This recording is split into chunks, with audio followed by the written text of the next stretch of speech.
સુરત શહેરના પાલ વિસ્તારમાં સરકારી જમીન પર ભૂમાફિયાઓ દ્વારા તરાપ મારવાની એક ચોંકાવનારી ઘટના સામે આવી છે। અડાજણ પોલીસે બાતમીના આધારે કાર્યવાહી કરી કરોડો રૂપિયાની માટી ચોરીના કૌભાંડમાં સંડોવાયેલા મુખ્ય આરોપી દીપ ડોબરિયાની ધરપકડ કરી છે। સુરતના પાલ ગામમાં કાસા રિવેરા રેસિડેન્સીની પાછળ મહાનગરપાલિકાનો કિંમતી પ્લોટ આવેલો છે। આ પ્લોટ પર જમા થયેલો આરસીસી વેસ્ટ હટાવવા માટે કોન્ટ્રાક્ટર દીપ સુભાષ ડોબરિયાને કામગીરી સોંપવામાં આવી હતી। જો કે કચરો હટાવવાના બહાને આરોપીઓએ જમીનનું ઊંડું ખોદકામ કરી માટીની ચોરી કરવાનું આયોજન કર્યું હતું। કોન્ટ્રાક્ટરે જયશ્રી ચામુંડા કાર્ટિંગના માલિકો સાથે મળીને આશરે 626 ટન માટી ખોદી કાઢી હોવાનું તપાસમાં બહાર આવ્યું છે।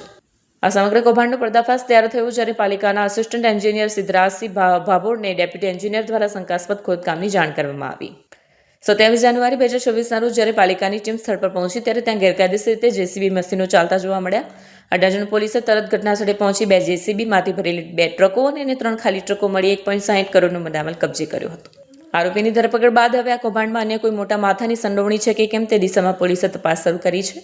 અડાજણ પોલીસ સ્ટેશનના સ્ટાફે ટેકનિકલ સર્વેલન્સ અને બાતમીદારોની મદદથી તેને કામરેજ પાસેથી આવેલા અમન રેસિડેન્સી નજીકથી મુખ્ય સૂત્રધાર ગણાતો દીપ સુભાષ ડોબરિયાને ઝડપી લીધો હતો। સુરત મહાનગરપાલિકા દ્વારા આ ઘટના બાદ અન્ય ખુલ્લા પ્લોટો પર પણ નજર રાખવાની સૂચના આપવામાં આવી છે। અડાજણ પોલીસે ગુનો નોંધી આગળની કાયદેસરની કાર્યવાહી હાથ ધરી છે।